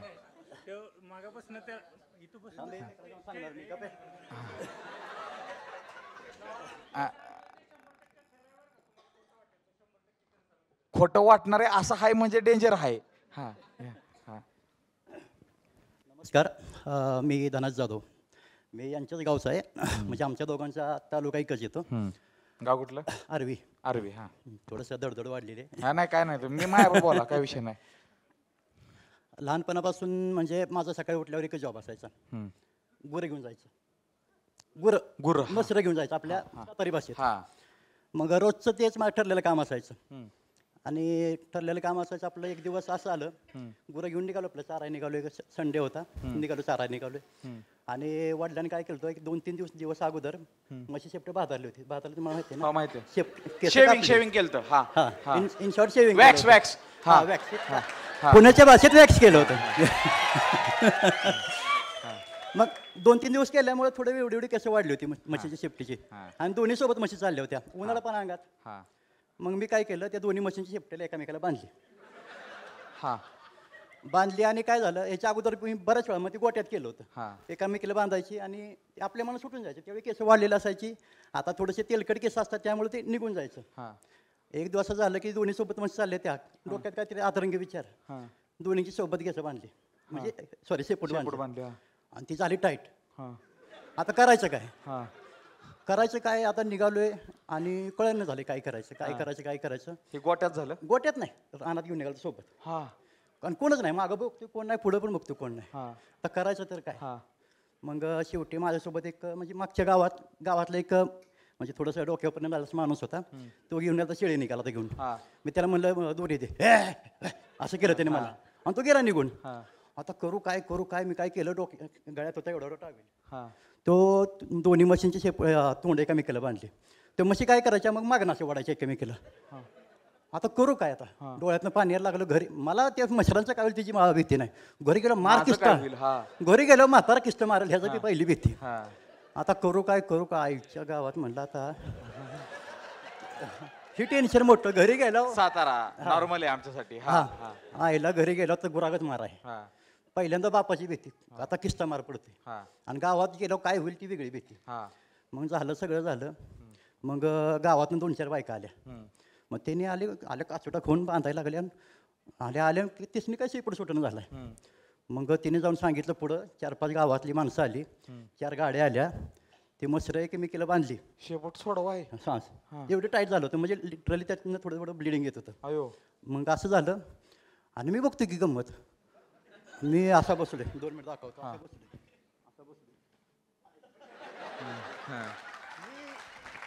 मी सगळी गंमत बघतोय त्यांची. हे करते ते काय सगळी गंमत बघतोय. मी म्हणलं आता त्यातनं बेकान डायलॉग काय मारला, नाव घे. आपल्याकडे म्हणतात ना नाव घ्या. लग्न झाल्यावर गाठ सोडायच्या वेळी नाव घेतात, गाठ सोडतात. क्लिअर झालं. हे झालं. दिवस गेला, अख्खा दिवस गेला. संध्याकाळी असतो टेन्शन मला काहीच नाही.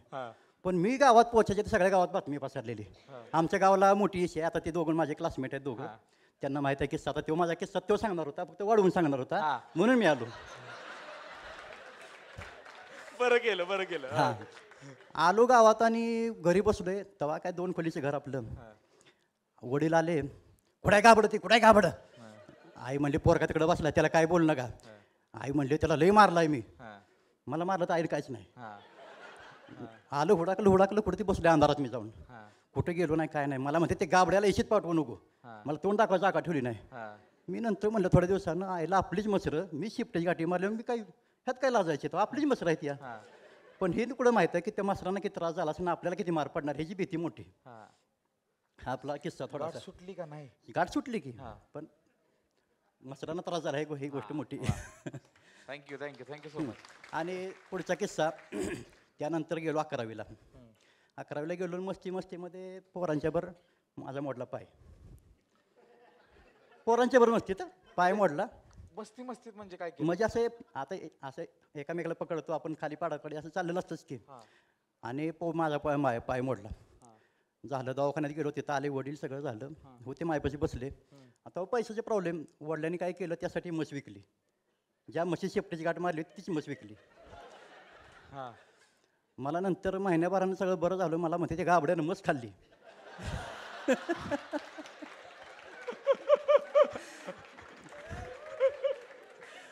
आमच्याकडे लय चालतं असलं.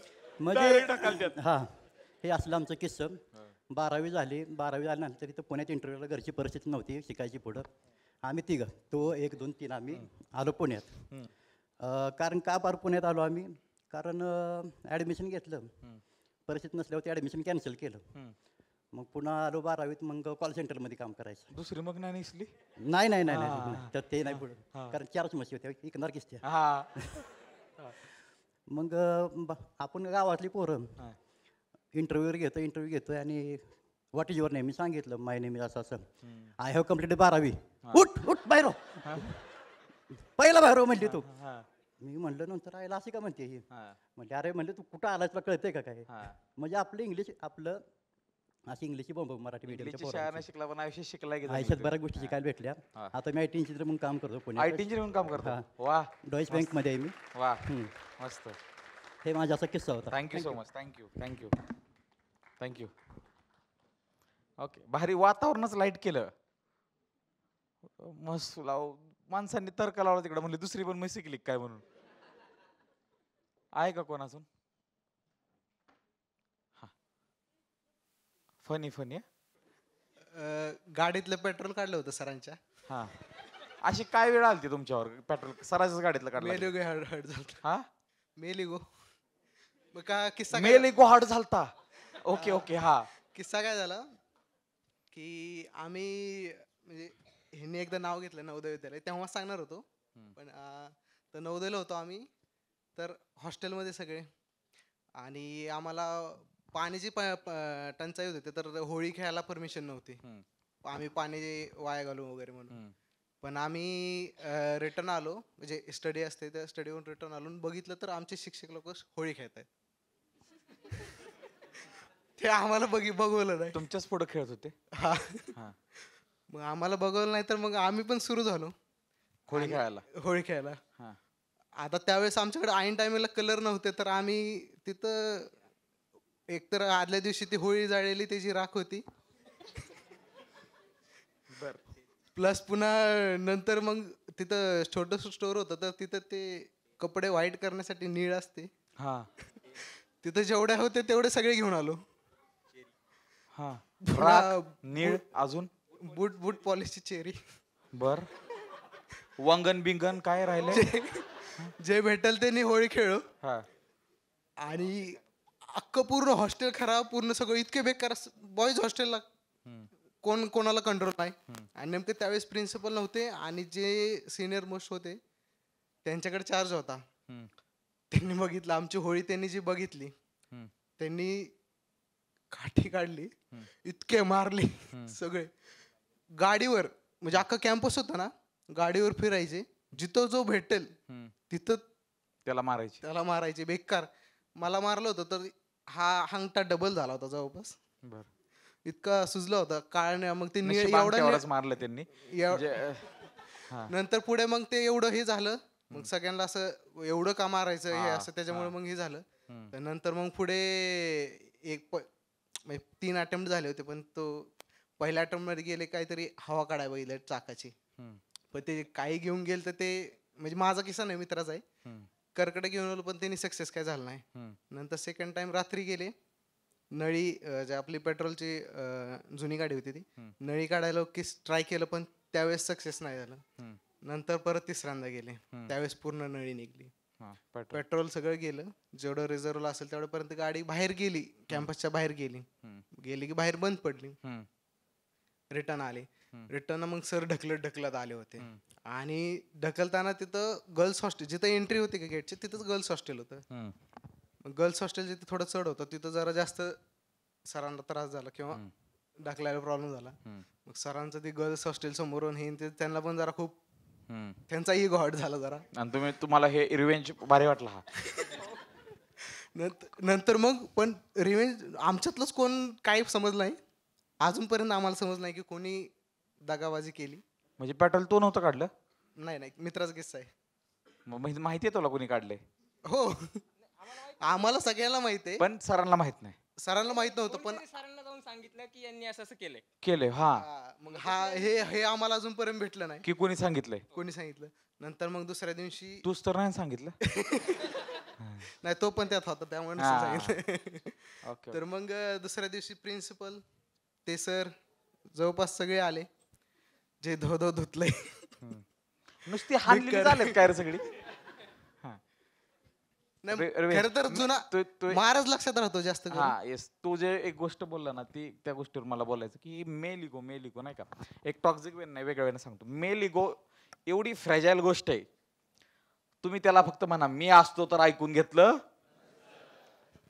मी वय कोण मी असं होय, लई शहाणा तो सगळं बघ बर करून दाखव, ह्याच्यापेक्षा काही एका बापाच असतील तर करून दाखव. काय बी बोलत्यात. ह्यो हितनं तिथं उडी मारायला तयार होतो, कॅनल मध्ये एवढीचं पाणी आहे, कॅनल मध्ये उडी मारायला तयार होतो, गाडी 120 वर. लय फ्रॅजाईल गोष्ट आहे. कुठलीही गोष्ट इगो घ्यायची. आणि मला एका गोष्टीचा एवढं सगळं ऐकून अभिमान वाटतो की बाबा आम्ही काय बी केलं पण सरांबर असला बदला नाही केला. आमच्या डेअरिंगच नव्हतं, कारण सर सोडा आमचा बाप्पानं साल्टच काढला असतं, बेकार लय डेंजर होतं बाप. असे हे कोणीतरी अजून हातवर केलं होता. हां द्या इकडं. ओके, सगळेजण पास्टचेच किस्से सांगतायत. मी आता प्रेझेंटचं सांगतो. माईक मी घेतलाय पण आता बोलणार आहे.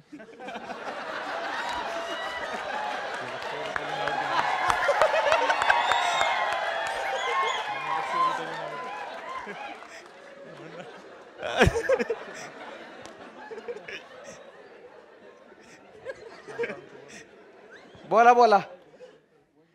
विषय असा आहे की ह्याच्यात आता म्हणजे स्टेजवर आहे ना खूप आधी परफॉर्म करायचा. 2,000 लोकांसमोर त्यानं भाषण वगैरे केलेले आहेत, पण बरेच दिवस झालं की सुटले सवय. आणि आता म्हणजे स्टेजवर येण्याचं तेवढं आता म्हणजे हे होत नाही डेअरिंग, तर आता ते द्यायची आहे. पण त्याच्यासाठी एक मजेचा पार्ट म्हणून मी त्याला इथं घेऊन आलो होतो. जाणून बुजून तो मागं बसणार होता, त्याला म्हणलं समोरच बसायचंय. त्याला माहित नव्हतं पुढं काय होणार आहे. हे होणार आहे आता हे होणार आवर येतो तुला का 2,000 लोकांपुढे भाषण दिले तू काय पाहिजे. दोस्त असा पाहिजे बर का, सांगितलं बी नाही आज तुझ्या बरं काय करणार आहे, हिथं घेऊन आला चल भाषण दे. काय मग 2 वाक्य बोलली तरी चालते आम्हाला.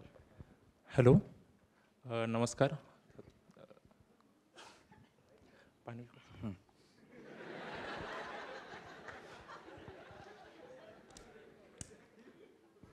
बोल बोल. लईच थरथर कापते. पहिली गोष्ट त्याचं नाव शंतनू आहे, तो माझा मित्र आहे, खूपच चांगला, कळलंच असं. आणि दुसरी गोष्ट दादा मला म्हणजे मी 11वी-12वीत असताना भाषण वगैरे केले होते माझ्या वडिलांच्या धाकानी, की मी कधी शाळेत काही करू शकलो नव्हतो. मग त्यांना वाटत होतं की यार सगळे मुलं एवढं करतात, 90% पुढे मार्क वगैरे पडतात, तुझं काहीच नाहीये. म्हणलं काहीतरी करून, माझे वडील वारकरी संप्रदायामध्ये असतो, त्यांना आवडतं, तर मग मी थोडंफार भाषण वगैरे करायचो. पण ते नंतर सुटलं. पण मला गोष्टी ऐकायला खूप आवडतात आणि सांगायला पण आवडतात, पण स्टेजवर नाही, असं मित्रांमध्ये ग्रुपमध्ये. आणि तो मला म्हणलं की अरे म्हणजे त्यांनीच मला तुमच्याबद्दल इंट्रोड्यूस केलं की अरे म्हणे एक व्यक्ती जे तुझं स्वप्न जगतोय म्हणे, आणि तू पण मला असं वाटतं की तसं करावं. म्हणलं बघू आपण. त्याला आपण मी तिकीट काढले म्हणे, जाऊ म्हणे आपण. मग आलो आणि माझी अशी इच्छा होती की मी स्टोरी टेलिंग चालू करून ना तुम्ही पण माझ्या याच्यामध्ये राहावं. 100% ऐकायला. तर त्याची स्टोरी सांग, त्याची सांग. त्याची नाही, ते तो माझी स्टोरी सांगतोय. म्हणजे आता मी काही दिवसापूर्वी म्हणजे मी एकटाच जास्त फिरतो, कारण कोणी येत नाही, कारण यांना फक्त हॉटेलमध्ये जेवायलाच रेडी असतं ते. तर येस कंटिन्यू येस. एक स्टोरी आहे, सांगू का? म्हणजे घडलेली घटना आहे, थोडी हॉरर प्लस कॉमेडी आहे. लाईट ऑन आहेत त्यामुळे माझी काय.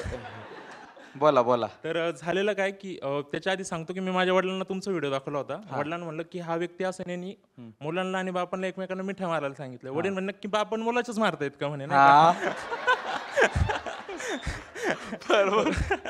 आणि मग मी त्यांना दाखवलं ना, आज थोड्या वेळपूर्वीच त्यांचा फोन आला. मी म्हणलं कार्यक्रमाला आलोय. म्हणलं कोणाचे? म्हणलं ते सौरभ. अरे भोसल्यांच्या सौरभांचं. म्हणलं तुम्ही अरे म्हणतो सगळे ओळखतात म्हणे असं त्याला मराठी माणसामध्ये. तर असं झालेलं की मी खूप ओव्हर थिंक करतो, खूप जास्त ओव्हर थिंकरच लय लांब जाते. मी ओव्हर थिंक करत होतो ना. असंच याच्यासारखाच एक माझा मित्र आहे, तो म्हणला की शिवम चल तुला मिसळ खाऊ घालतो. मग हॉटेलसाठी आपण सगळे रेडी होतो. म्हणलं ठीक आहे. म्हणलं कुठं जायचं? ते म्हणतो गावाकडे जायचं, एक मध्ये हॉटेल तुला खाऊ घालतो.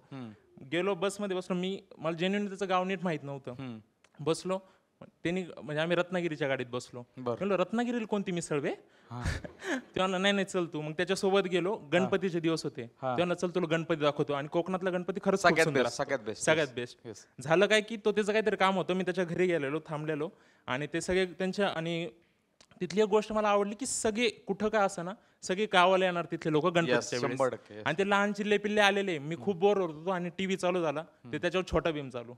आणि म्हणलं यार काय करावं. मग ते 1-2 एपिसोड मी बघितलो. मी पण लय गुंग झालो छोटा भीम मध्ये. म्हणलं नाही हे चुकतंय आपलं, थोडं एज गॅप होतोय, बाहेर निघा.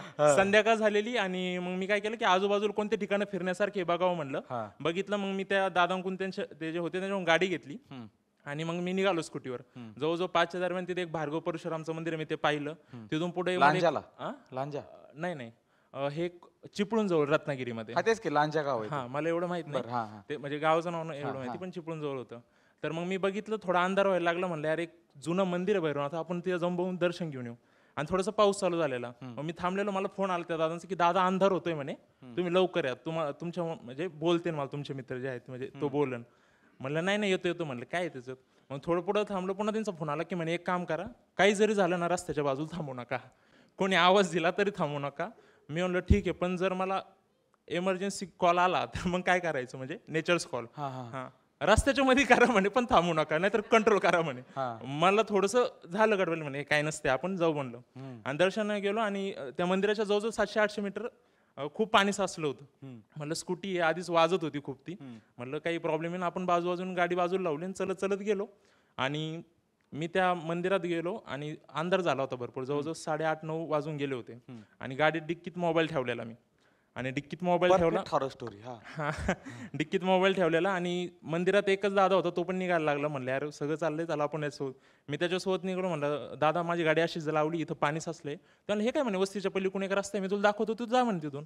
मग चालता आम्ही गप्पा मारायला लागलो. त्यांनी सांगितलं त्यांचं फुलाचं दुकान वगैरे ते त्याच्या वडिलांचं होतं, ते आलेले. मग मी त्यांना म्हणलं दादा मला आता फोन आला, मी ज्यांच्याकडे आलो ते म्हणे अरे असं आहे, रस्त्याच्या बाजूला काही थांबू नको, काही जर झालं तरी. ही काय भानगड आहे म्हणलं नेमकं. आम्ही दोघं रस्त्याने निवांत गप्पा मारत चाललेलो. तो म्हणला अरे इथे एक आहे म्हणे घडलेलं, आमच्याच एक कस्टमर होतं, त्यांचा भाऊ आलेला मुंबईवरून. तो भाऊ आलेला आणि तो रात्रीचा उतरला म्हणे ट्रॅव्हल्सवरून. आणि गावाच्या तर ते बाहेर टपरी वगैरे असते जे उतरतात. आणि ते उतरल्यावर त्याला एक माणूस दिसला. ते म्हणला काय पाहुणं लय दिवसांनी दिसला. त्याला वाटलं की असं बाबा कोणतरी आपल्या गावातला, आता एवढे दिवस शहरात राहतोय आपण. म्हणे कुठं चाललं, गावाकडे चाललो म्हणे. चला म्हणे माझा दादा येतोय म्हणे मला घ्यायला. ठीक आहे, मग हे दोघं रस्त्याने निघले, तो माणूस आणि तो भैया रस्त्याने निघले. आणि तो थोड्या वेळात म्हणायला लागला की चला लग्न करून सोबत. आता मोस्टली कसं असतं मुलांचं, एखादं म्हणलं ते लगेच सोबत येत. ते म्हणला की नाही दादा येईन म्हणे, मी थांबतो तुम्ही या, कारण अंधार आहे, अंधार रस्त्याने चाललोय आपण. ते म्हणलं ठीक आहे. तो माणूस जाऊन आला. पुन्हा 4-5 मिनिटं चालले. मग तो म्हणला की मला चक्कर येते म्हणे, आपण थोडं बसायचं बाजूला. म्हणलं बाजूलाच बसायचं काय म्हणतोय सारखं. नाही त्या स्टोरी बाजूलाच बसायचं काय म्हणतोय हा. मग काय आलं, तो म्हणला नाही म्हणे थांबा तुम्ही, माझा भाऊ येतोय, आपण पहिले तुम्हाला सोडतो म्हणे ट्रिप्स जाऊ आणि मग मी जातो म्हणे. तो माणूस असा अंधारात गेला आणि असं दिसेन असं झालं. ते म्हणलं ह्या वेळेस वाचला, पुढच्या वेळेस वाचणार नाही. आता काय आलं, आम्ही नेमकं दोघं रस्त्याने चाललो. माझी फाटून आता ही ते नसावं, ही ती नसावं म्हणलं. आता काय करावं, मी म्हणलं आता मी निघतो. मी सणासण गेलो, गाडीवर बसलो, गाडी काढली. म्हणलं काहीतरी करावं लागेल. म्हणलं हनुमान चालीसा आठवण, मला हनुमान चालीसाच आठवण. आई म्हणती पाठ कर एवढं मला हनुमान चालीसा. म्हणलं पॉझिटिव्ह काहीतरी गाणं ऐकू, काहीतरी पॉझिटिव्ह आठवू. मला सगळे दिले मुश्किला हमारे याद अर्जित दादाच आठवतोय. म्हणलं अरे एकदा तरी पॉझिटिव्ह गाणं ऐकायला पाहिजे होतं. मला जे शेवटी गाणं आठवलं ते मीच माझं हसायला लागलो. म्हणलं हे जर मी म्हणलो ना भूत म्हणून की आपली कॅटेगरी बिघडवायची नाही आपल्याला. मला गाणं कोणतं आठवलं माहिती का, छोटा भीम.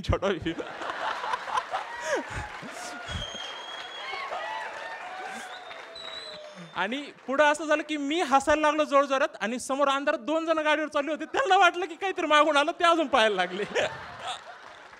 मल्टीवर्स.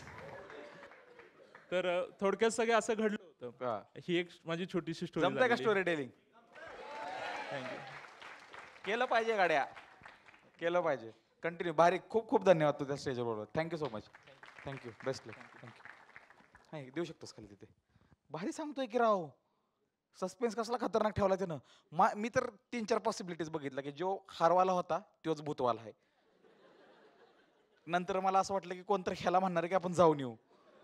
म्हणजे सस्पेन्स बिल्ड लय जोरात केलता. म्हणजे तू कमी हॉरर होती म्हणून मी करू शकलो. मला बेकार भीती वाटते हॉरर बिरर. आपण जिंदगीत फुंक नावाचा एक पिक्चर आलता माहिती, हा फुंक नावाचा पिक्चर आलता, तेव्हा त्या पिक्चरवाल्यांनी एक पैज लावलेली की तो पिक्चर थिएटरमध्ये जायचा आणि एकट्यानं बघितलं तर त्या थिएटरचं पूर्ण पैसे तुम्हाला.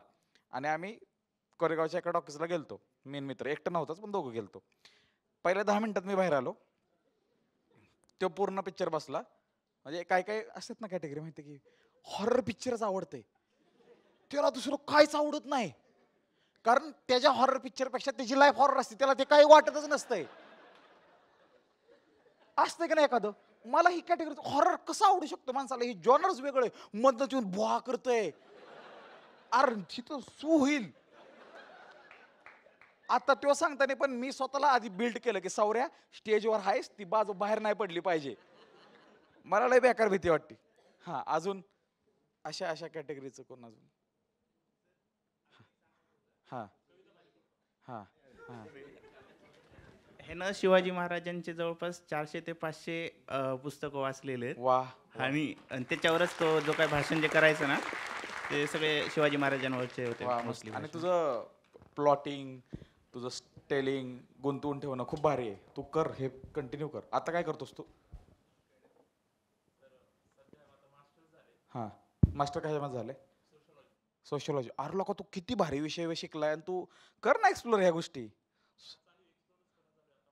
आज मिळेल स्टेज येईल मार्च महिन्यात, हे ओपन माईक वगैरेला सुरू कर जायला.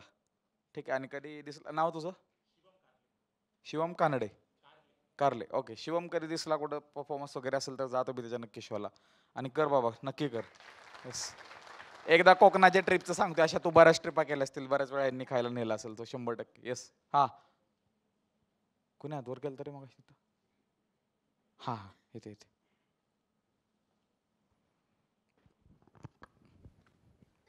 पप्पा किस्सा सांगण्यात आता.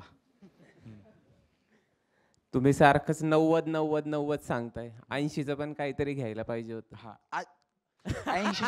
80ची लोक येतात ना, हे आमच्यासाठी खूप मोठा किस्सा आहे. मी त्याच्यातलाच आहे. हा येस. आता तुम्ही लोकांनी ब्लॅक अँड व्हाईट टीव्ही पाहिलेत का नाही माहित नाही मला.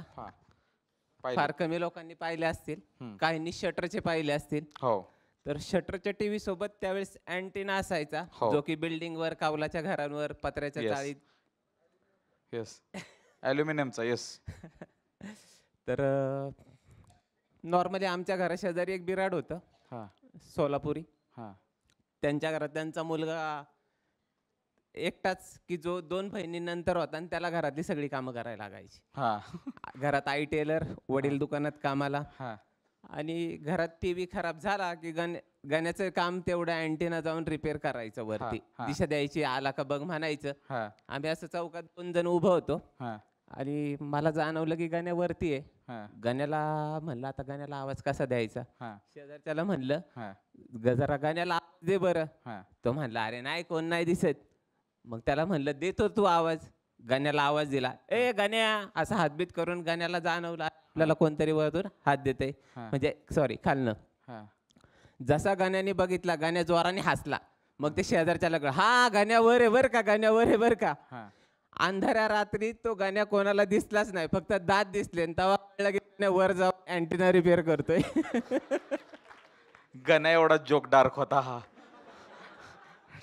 खतरनाक आहे बाबा. येस. तुम्ही जो फनी किस्सा घेतला ना, ही बारकी पोरं पुढे गेल्यात. ते 80च आहे तेच, हे 2000 लय डेंजर आहेत. लास्ट 2 पाहिजेत मला, जे कोणाला एंड करायचं असेल तर. In a good manner. कोण होतं. हात निम्म्यात असं करू नका रे पोरीनो. हितपर्यंत नाही तर मला वाटतं हात वरती करणारे परत असं करतात. येस. कोणाकडे माईक. हा लगेच दे. येस. मला निवांत निवांत. हा दादानं गुरांची जी गोष्ट सांगितली त्या गोष्टीवरून मला एक गोष्ट आठवली. मी 6वी किंवा 7वीत असेल. माझे 3 मित्र आणि मी, आम्ही असंच रात्री फिरायला जायचो. 12 12:30 वाजले असतील. रात्री 12:30. कारण की आमचा झोपायचा टायमिंग 2चा होता. बर. आम्ही 12:30 वाजता फिरायला निघालो. 6वी 7वीत. हा 6वी-7वीत घरचे आम्हाला रोज मारायचे आणि माझं फादर तर दार लावून द्यायचे आतून आणि मी मम्मीला सांगायचो का दुसरा दार उघडून सनेट ठेव, मी येतो रात्री. तर तसं झालं आणि आम्ही रस्त्यानं फिरायचो. म्हणजे आमचं चिमूर जे गाव आहे मोठं आहे, विदर्भातलं आहे. मोठं आहे, तर मोठं गाव आहे. तर त्या गावामध्ये गाढवं असायची. माझा मित्र एक म्हणतो गाढवावरती बसायचं आज, एक म्हणतो का नाही बसायचं. दोघांची सहमती असली तर तिसरा काहीच करू शकत नाही. तर आम्ही दोघांनी गाढव पकडला आणि एक बसला आणि एकानं गाढव सोडला. तो गाढव जे त्याला घेऊन धावत गेला रात्री 12:30 वाजता. आणि त्याचं गुडघं म्हणजे टोंगळा, काय कोपर आणि डोकं फुटलं. संध्याकाळी त्याच्या घरच्यांनी माझ्या घरी आले आणि दुसरा जो मित्र होता त्याच्या घरचे पण माझ्या घरी आले आणि माझ्या फादरनं वरनं हाणला आणि त्याच्या जी मम्मी असते त्याची त्या मम्मीनं पण मला मारला. त्याच्या मम्मीने का तू माझ्या मुलाला घेऊन का गेला. मग त्यामुळे आम्ही महिनाभर सोबत नव्हतो. त्याच्यानंतर परत मग आम्ही सोबत राहायला लागलो. पण सोबत आहे आता. परत नाही ना गाढव धरलं? नाही, परत नाही. पण तू वोट का केलं गाढवाच्या बाजूनं? तू मार त्या एका वोट मुळे खाल्लाय. कुणाला वोट देतोय किती महत्वाचं आहे कळलं ना? बरोबर. ओके, लास्ट त्यानंतर माझ्याकडेच आहे काहीतरी सांगायला तुम्हाला. द्या. गैरसमजवाल्या मी तात्पुरता खुश झालतो आयला. नमस्कार सर. ॲक्च्युली झालं काय होतं की माझ्या पप्पांना आधीपासून वाटायचं की मी युनिफॉर्म घालावा, म्हणजे पोलीस वगैरे कोणत्या तरी सर्व्हिसमध्ये जॉईन व्हावं. तर असंच मला लहानपणी एखाद्या वेळेस ड्रेस असं घेतलेला होता, ते मी हमेशा घालून पप्पाला सांगायचे की पप्पा हा मी ड्रेसमध्ये चांगली दिसतीये. त्या टाइमला पप्पाने मला कराटेचे क्लासेस लावले. कराटेचे क्लासेस लावल्यानंतर असं रेग्युलर रोज जायला लागले. रोज पप्पा घ्यायला यायचे मला. त्या टाइमला पप्पाला लक्षात राहायचं की हा गेली मुलगी कराटे क्लासला, तिला घेऊन वापस यायचे. एके दिवशी असं झालं की पप्पा टीचर आहेत ऍक्च्युली माझे, तर बीडला ट्रेनिंगला गेले होते. वापस आले पप्पा थकून. पप्पाला काही लक्षात नाही, मम्मीला पण लक्षात नाही मी क्लासला गेलीये. रात्री मध्ये 8:30 वाजता क्लासहून वापस येते मी. तिथेच थांबली मी 9 वाजेपर्यंत. घरात कुणालाच लक्षात नाही पोरगी घरात नाहीये म्हणून. सगळे विसरून जेवण करून झोपी गेले. तुम्ही मोठे आहे का? मोठ्यांबर असंच होतं. मग नंतर शेजारचे काका आले, त्यांची पण मुलगी माझ्यासोबतच होती. मग आम्ही असंच सोबत आल्यास नंतर ते घरातून दरवाजा उघडल्यास नंतर पप्पा म्हणतात अरे बेटा तू बाहेरच होती. मला तर माहीतच नाही. पप्पा येऊन तसेच झोपी गेले. म्हणजे लिटरली त्यांना मी विसरून गेली. ते विसरली मी बाहेर म्हणून. सगळे जेवण करून एकदम झोपी गेले. I can feel your pain. की जन्माला घातलेला व्यक्ती आपल्या घरात अजून आईऊन झोपला पण नाही हे माहित बी नाही घरातल्यांना. मग काय सॉरी बिरी म्हणली का नाही घरातले? नाही सॉरी नाहीत म्हणत. नाही ते नसतं कोणत्याच घरात नाही होत. लेकरांना सॉरी कधीच बोलले देत नाही.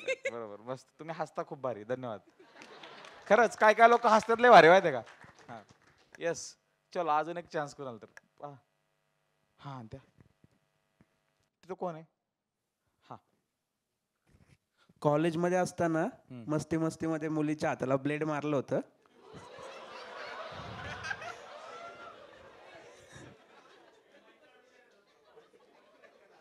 बेस्ट फ्रेंड होती ती.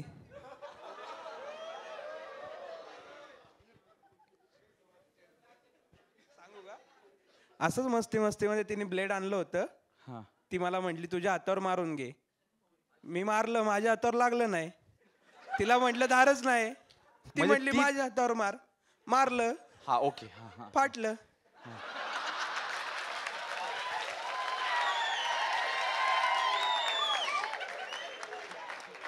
Power of Lifebuoy versus power of Dove.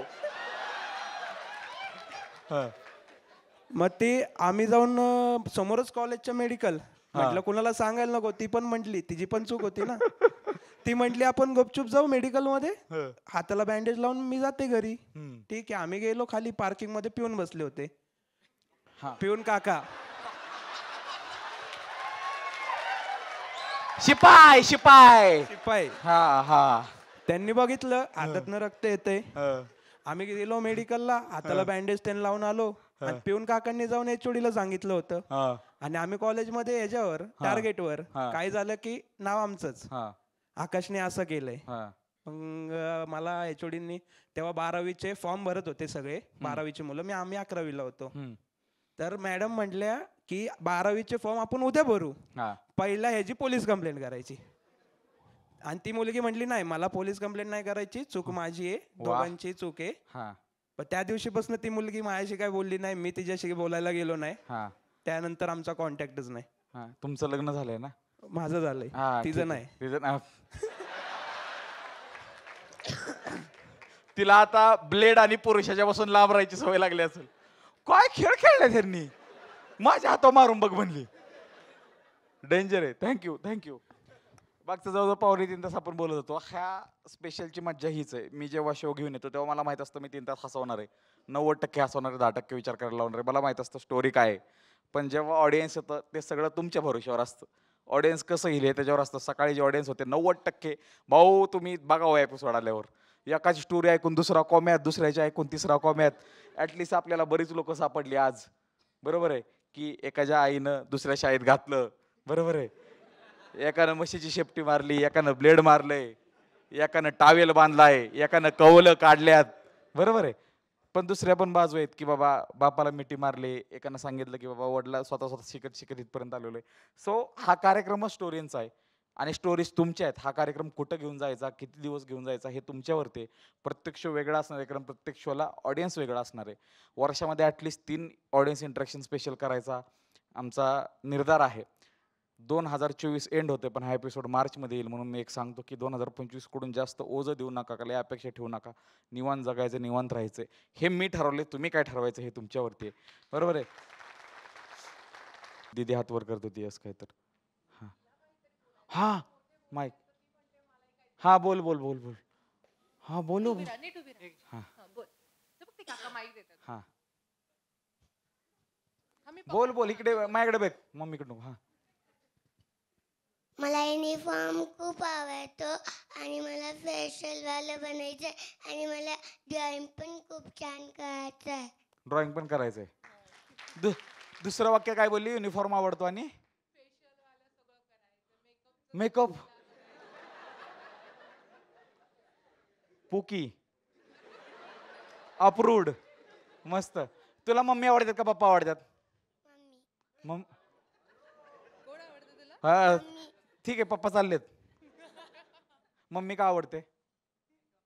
मागाशी मी बघितलंय तुला. थांब थांब. हा स्वयंपाक करते मम्मी. वा वा वा, खतरनाक. मी पण मागाशी एक गोष्ट बघितली. मी तिथे उभा होतो ना तेव्हा पप्पा तुझे तुला भरवत होते, खायला चारत होते. हात पण तुझा पप्पांनी धुतला. मग पप्पा का आवडत नाही?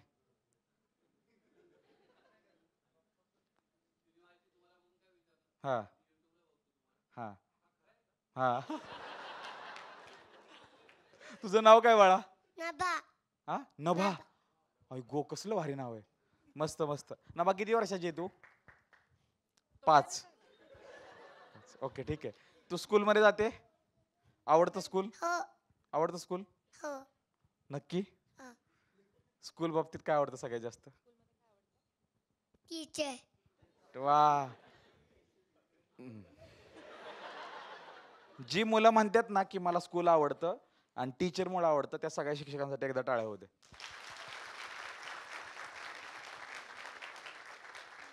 ठीक आहे. नबा, तुला आता जे झालं ते सगळं कळलं? आवडलं? येणार पण ना तू? नक्की येणार? ह्या शोला कोण घेऊन आलं, मम्मी का पप्पा? नबा भयानक डिप्लोमॅटिक आहे. नबा खूप मॅच्युअर आहे. थँक्यू सो मच नबा, थँक्यू सो मच. मागचे 2.5-3 तास तुम्ही आम्हाला ऐकलेलं आहे. मला एंड करायचा शो. मला शो एंड करायचा त्यामागे एक कारण आहे, कारण की एक जो सरप्राईज परफॉर्मन्स आहे त्याला तुमच्यापेक्षा जास्त मला तो अनुभवायची घाई आहे. त्याच्या आधी तुम्हाला मला फक्त एक गोष्ट सांगायची. ही सिरीज चालू करण्यामागचं कारण मला माहीत होतं. ही सिरीज कशी चालेल, कशी जाईल मला माहिती नव्हतं, कारण जेव्हा खूप सारे लोक इन्व्हॉल्व्ह होतील ती हिट होईल याची गॅरंटी खूप कमी असते. अनस्क्रिप्टेड आहे हे सगळं. ही खूप मोठी रिस्क असते. कुठला क्रिएटर एवढी रिस्क घेत नाही. ते फॉर्म भरायला होतात, तुम्हाला व्हिडिओ पाठवायला होतात, मग स्टेज देतात. मी तसं कधीच करणार नाही. तुम्ही इथे यायचं, स्टेजवरनं बोलायचं, तुम्ही भाषेची पातळी सांभाळायची, कॉन्टेंटची पातळी तुम्ही पण सांभाळायची, मी पण सांभाळणार. मराठी माणूस मोठा करू करू म्हणून चालत नाही, असं स्टेज शेअर करून करावं लागतं. ठीक आहे. सो सो हे होईल. माझ्याकडून जेवढं होईल तेवढं मी करणार, करत राहतोय. वय 29 आहे. जेवढे वर्ष माझ्याकडून होईल तेवढं करणार.